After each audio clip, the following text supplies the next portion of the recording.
our attention. Our girl could have either come to work with you or chase a squirrel. Listen, Yes. let's all be honest. I know, She chose the squirrel. Outside we go, where hopefully you're letting the dog get out in the raindrops a little bit this morning. 70 better than going in your house, right? Yes, 76 exactly. 77 in Cleveland and 73 in Blue Ridge. Warm and humid this morning, and we do have some good showers moving through, and we will for a few more hours. I think until about 8 o'clock we'll see these showers continuing, and then it's, I don't want to say clear out, but the rain will taper off. It's going to be windy, cloudy, and muggy this afternoon with highs in the mid-80s, and then some strong storms moving in for the evening hours into tonight. We'll talk about the potential for maybe even some severe weather tonight headed our way in just a moment. All right, thanks so much, David. All right, well, breaking overnight, a kidnapping suspect is now in custody after a chase in North Georgia. Sheriff Bo Burnett tells us Jimmy Morton was wanted for kidnapping his ex-girlfriend earlier this week. Morton was stopped by Marion County deputies yesterday and then sped off. After a pursuit into North Georgia, a state trooper ended the chase on I-59 by knocking Morton's car into the median. No one was hurt. And now Dade County officials say he's facing additional felony and traffic charges this morning. Well, state investigators are asking for your help. They believe someone started a fire on purpose at a Walker County business earlier this week. The fire started around 11 p.m. Tuesday at the Hammond Jones hardware store on North Main Street in Lafayette. Investigators are offering a $10,000 reward for information leading to an arrest. Because the way it was set at the bottom and ran up the wall, and of course there's no power source or outlets near that location. Well, anyone with information is asked to call the Georgia Arson Hotline. We've got more details on our website. Well, a Marion County woman is recovering at home this morning after spending 5 days in the hospital dealing with a gunshot wound to her head. And deputies say 18-year-old Paul Nunley admitted to shooting his mother after they had an argument. According to the sheriff, Nunley's mother got into a Jeep to leave their home, and he fired nearly 30 shots at the car. She was backing out of the driveway and onto another road, and as she started pulling out, evidently he just started shooting through the windows. Well, his mother then ran 50 yards and he hid behind a tree until help came. Nunley is in the Marion County Jail. He's charged with criminal attempt to commit first-degree murder, a charge police say could land him behind bars for 25 years to life.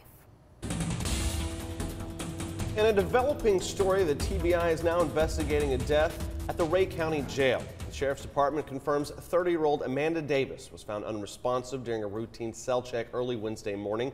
Davis was arrested on Saturday for public intoxication and drugs. She appeared in court on Tuesday, 1 day before her death. Well, Signal Mountain is taking another step into looking into a split from the Hamilton County School District.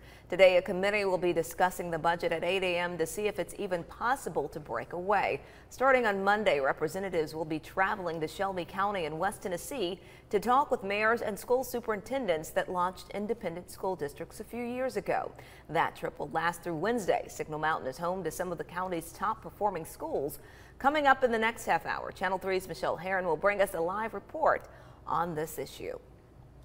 Well, River Bend 2017 is in the books, and we're learning about the arrests that were made there. Yeah, the city's largest music festival draws in thousands of people, and police stayed busy this year. Channel 3's Tim Pham joins us live with details on this part of the festival. Tim, good morning. Well, good morning to both of you. River Bend 2017 now in the rearview mirror, and Chattanooga police now gathering all the details of some of the activity that they had to deal with over that week. They tell us that they made 36 arrests during this year's festival, and if you compare that to the previous year, that's up where from in 2016 they made 22 arrests. Now here's the breakdown of what Chattanooga police say they had to deal with this year. Officers say the biggest challenge was underage drinking. They arrested 24 people alone who were drinking illegally. That's double the number from last year. Police say those who were arrested either drank alcohol before going to the festival or they got alcohol illegally by asking someone else to buy it for them. They also made an arrest in a suspicious package that was found on Friday that forced a short evacuation. Now that Riverbend is all packed up, nightfall is set to return to Miller Plaza at 7 p.m. There will be road closures you'll want to keep in mind on sections of Market and MLK Boulevard to accommodate the crowds. CPD tells us they'll also be in the area monitoring the concert and the large attendance expected. Now, we've also made it easy for you to get around the closures. We've posted a full list on our website, WRCBTV.com. And if you want to see all of the arrests made during Riverbend, you can see the different categories on our app, which is WRCB as well. But for now, reporting live in Chattanooga, Tim Pham, Channel 3 Eyewitness News. All right, thanks so much there, Tim, for that live report. Well, Tropical Storm Cindy has now weakened, but it caused plenty of damage across the southeast since it made landfall yesterday morning.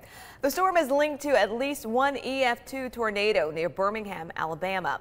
No major injuries were reported with that tornado, but thousands were left without power. The storm dumped up to a foot of rain on some parts of the Gulf Coast. The causeway across Mobile Bay was shut down for hours because of the crashing waves. As if the flooding wasn't enough of a concern, a reminder was issued to watch out for snakes and alligators as well, but some tried to find a way to make the best of it.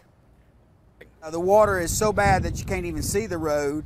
We want to go play in it. Like that was our first, that was what we wanted to do first. Well, in Mississippi, several people found themselves trapped in their neighborhoods with the water rising up to 4 feet. Though the storm is weakened, it continues to bring rain to a large region of the country, including right here in our area with some raindrops falling this morning. And let's go to David for the very latest on how long this rain will last with us today. Well, Latrice, I think the showers that we have this morning probably going to last until about 8 o'clock. Then we'll get a break from the rain for a number of hours. It'll be cloudy and windy and warm and humid through the afternoon. And then late afternoon into the evening, we're going to have some strong storms moving through. More on that in a moment. Rain in the last 24 hours, it's been a decent amount, a half an inch to an inch of rain east of Chattanooga. Chattanooga westward up to the plateau, 1 to 2 inches of rain. Now let's take a look at what we've seen. 1.23 inches at the airport. That bumps our surplus for the year up to above 6 inches. Our severe weather outlook, we are going to see more storms moving in this evening into tonight with a slight risk of severe weather. Biggest threats, damaging wind and isolated tornadoes. Let's break each one of those down quickly.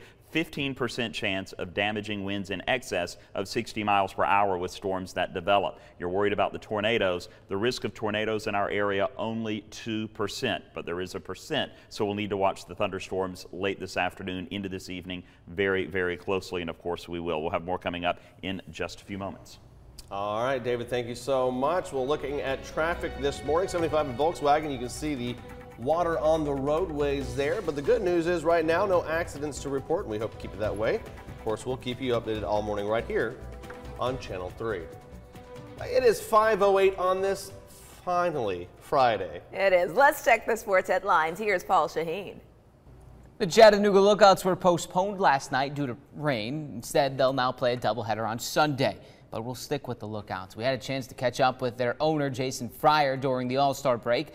The question was, and still is, could a new stadium be in the Lookouts' future? The short-term answer is not now. The long-term answer is it is likely, simply because, as Fryer said, AT&T Field was built on the cheap, has design flaws, and a new stadium could help economic growth in a dry area of the downtown area. He said he would not be looking to leave the downtown area. He also said it would have to be a win-win-win scenario to leave AT&T Field. Those 3 wins are described in depth and in order online and inside our app.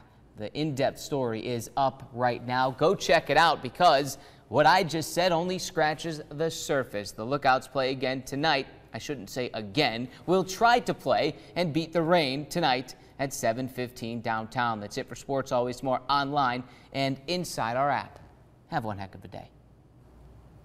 Ooh, hopefully they'll be able to get it in, but David says more rain expected tonight, so we'll have to carefully watch the weather. Well, coming up on Eyewitness News today, we're going to show you all the gadgets and apps that are making fast food faster in our Tech Talker segment. Okay, that's coming up after the break.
All right, talk about a change in times from kiosk cashiers, robot delivery to mobile ordering. It's all part of the technology-fueled efforts to make fast food, well, faster. All right, NBC's Liz McLaughlin reports. Yeah, sometimes that technology, right? The traditional cashier system has its shortcomings. Panera at lunch is oftentimes like a mosh pit. Panera has been a front runner in using technology to make the lunch rush more efficient. The cafe's in-store ordered kiosks have made lines shorter and orders more accurate. Panera 2.0 has completely changed that experience for the guest to the point where we now see very few lines in our cafes because people are using digital to order. McDonald's and other restaurants are now implementing the do-it-yourself touch screens, and mobile ordering is going mainstream. In 2016, more people made digital orders than phone orders for the first time ever. Chain restaurants are using convenience to cash in with young customers, offering apps, loyalty rewards, and increasingly delivery. Panera even offers real-time tracking. And then when the driver is 1 minute away, you get what we call the doorbell feature. We literally notify you that the driver is 1 minute away. I describe it as an Uber-esque type of experience. Third-party delivery apps like Postmates and DoorDash have more than doubled sales over the last 12 months. Now the two companies are testing self-driving delivery robots, rolling out the new age of fast food with no tip required. Liz McLaughlin, NBC News. Okay, well, the robots are currently being tested in Washington, D.C. and Silicon Valley. No word yet when the delivery robots will be widely available to Postmates and DoorDash customers. But the delivery robots are set to start delivering Domino's pizzas in Europe this summer. That's all right. I got to go back real quick, though. That man on a national story said, quote, Panera at lunch is oftentimes like a mosh pit. Well, the thing about it is, obviously, it's busy. It's busy. If you've ever been in Panera's at lunch, and you have too, it's so not it's a like Guar show, but yeah, I mean, all right. It's busy. So, but I have used that online. You just go in there, it's handy. and I was like, oh great, I can just skip the line. It's already ready. Yeah, okay. Yeah. All right, coming up on Eyewitness News today.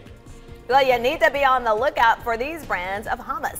We'll tell you why they're being recalled after the break.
Good morning. Welcome back to Channel 3 Eyewitness News today. Well, we have the showers moving through right now. They're going to taper off and I think come to an end about 8 o'clock this morning temporarily. Then it's going to be cloudy and windy through most of the morning into the afternoon hours. By late afternoon and the evening, we're going to start to see some storms moving in that could produce some severe weather. So we'll need to be very watchful as we're heading home this evening and enjoying our Friday night. Mid 70s right now, very warm and muggy outside with southerly winds at about 7 miles per hour. And you can still see more showers continuing to train in. Not much in the way of thunderstorm activity with these, but for the next couple of hours, we'll continue to see this line of showers moving in. This is the batch of rain that's going to move in, the remnants of Cindy, and produce some pretty good storms in the Tennessee Valley later today. Moving through noon, though, the showers end cloudy Southerly winds 10 to 20 miles per hour through the afternoon. And here comes the remnants of Cindy getting picked up by this front and shoved off to the east. As it does, we're going to start to see those showers and storms intensifying a bit. So through tonight, chance of showers and storms producing damaging winds, maybe even 1 or 2 isolated tornadoes. Absolutely a possibility. Again, be very watchful as you're going out for your Friday night tonight. And into the overnight, we'll see some of those storms lingering. The good news is through most of Saturday, I'm putting the rain chance in at about 30% for Saturday morning. By Saturday afternoon, we're going to start to clear out and have some pretty strong northwesterly winds at about 10 to 20 miles per hour, bringing in much lower humidity air. It's going to be a little bit cooler, and high pressure is going to build in Sunday and Monday, producing some amazing weather to end the weekend and start off next week. It should feel very, very nice. Well, rainfall amounts could be pretty decent, especially west of town. Everywhere else, now this is just with storms moving in tonight. About a ½ an inch to an inch of rain. Some spots maybe a little bit higher, even more than 2 inches possible up on the plateau. Because of that, flash flood concern is there, mainly to our west, but we're going to have to watch for the potential for flash flooding as well. So breezy, few showers this morning, then evening storms producing some strong weather. 86 degrees for the high. They'll taper off overnight with a low of 73. And then Saturday afternoon, windy, clearing out on Sunday. Gorgeous weather to end the weekend and start next week, guys. All right, that looks good. Thank you. All right, if you're planning to head to the Little River Canyon soon, you need to be careful. Park officials say they've had 3 deaths, 2 near drownings, and several rescues so far this year. Here are some safety tips from park officials to help you go home safe. Okay, stay away from cliff edges and never cross the handrails, or you can be fined up to $280. When you're in the water, you need to watch out for drop-offs and swift currents, so never swim alone, and park rangers recommend wearing a flotation device. And of course, always keep an eye on kids when they are in the water. Well, 3 brands of hummus being recalled, including one sold at Walmart. A Knoxville-based company is voluntarily recalling the hummus after a supplier said the items may be contaminated with listeria. Now, you're going to want to look for these brands. It's going to be the Fresh Foods Markets, Lantana, and Market Side. They were sold nationwide from April through this month. And today is International Olympic Day and the countdown towards Pyeongchang in 2018. The events will take place in 3 clusters: the coastal, the mountain, and the snow park. The coastal cluster will feature curling, ice hockey, speed skating, and figure skating, while the mountain cluster will play host to alpine skiing, and the snow park, freestyle skiing, and of course snowboarding. While Team USA is still taking shape, some of America's biggest winter stars share some of their Olympic memories, including how disappointment can be a big motivator. Somebody once asked me something similar. They said, "When did you get over Sochi?" And I just laughed because I'm like, you don't. I haven't. You know, it's just a part of you now. It's like, you know, if you fell off your bike when you're a kid, you have that scar. It's just there as a part of you forever, as a reminder and as a, you know, a tool that you can then use going forward. Well, of course, all eyes on Shaun White in 2018. The United States is expected to send 245 athletes to compete. The Winter Games run February 8th through February the 25th. And we are just over 2 days away from the St. Jude Dream Home giveaway. The show airs this Sunday. We'll be there from noon until 1 right here on Channel 3. Oh, wait, what? Yeah. Oh. Put it on your calendar. If you haven't had the chance to view the house yet, there are just a couple more open house opportunities. You can stop by today and tomorrow. Now, although the tickets, they've been sold out for a while, you can still enter the open house prize drawing for a shopping spree at Ashley Furniture.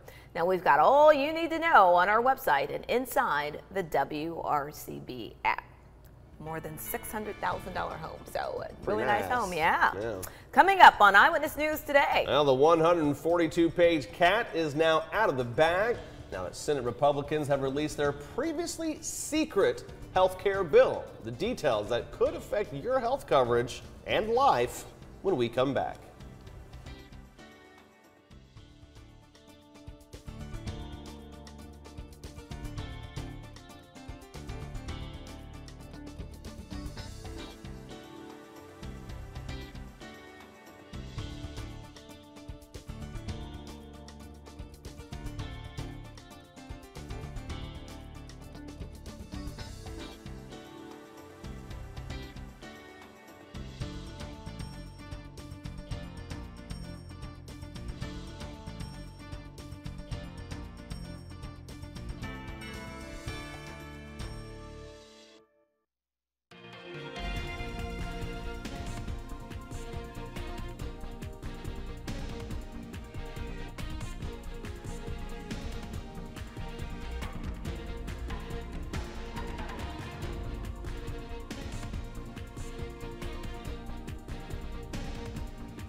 The British government is now promising to relocate families displaced by London's high-rise fire disaster. The catastrophic fire, of course, destroyed a 24-story apartment tower in London last week.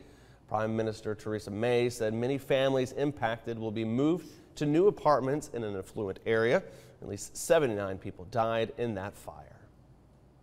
We already know that many children are among the dead and that in some cases whole families perished.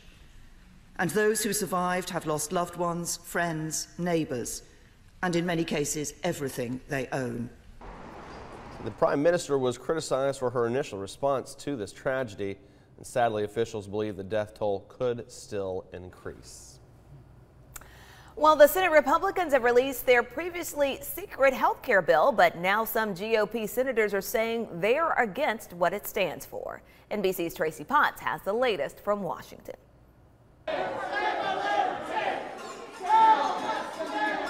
Day one of the Republican health plan revealed, demonstrators in wheelchairs arrested. The president has said that the Senate bill needed heart. The way this bill cuts health care is heartless. The plan would get rid of the requirement to buy insurance, keep protections for people with pre-existing conditions, provide less money for fewer people buying insurance on their own, and slow the growth of Medicaid starting in 3 years, leaving fewer low-income Americans eligible. I'm not rich enough to keep my daughter alive without Medicaid. With insurance companies quickly pulling out of Obamacare, Republicans insist they must act fast. That more Americans are going to get hurt unless we do something. Democrats are crying foul. It is just intellectually and practically bankrupt. It cuts taxes on drug manufacturers and people making over $200,000 a year. All those juicy tax cuts for their rich buddies. Several Republicans are reluctant. This current draft doesn't get the job done.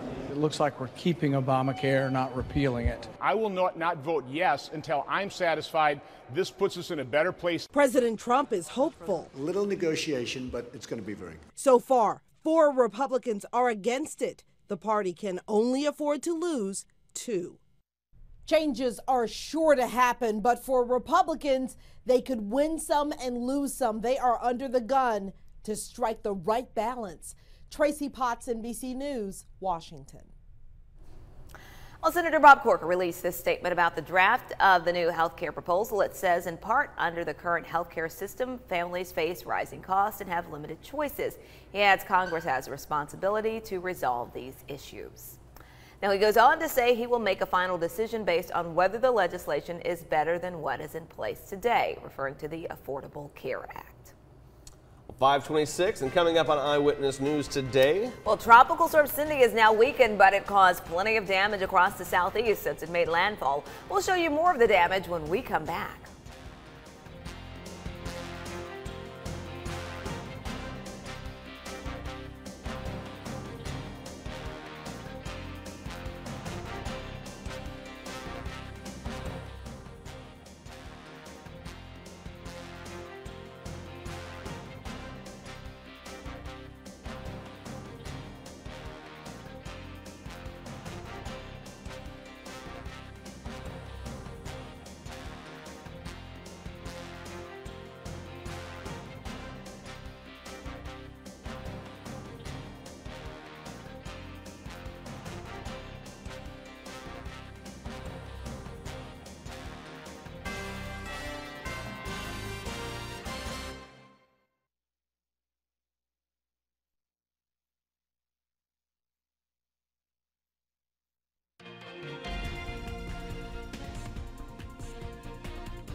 with coverage you can count on.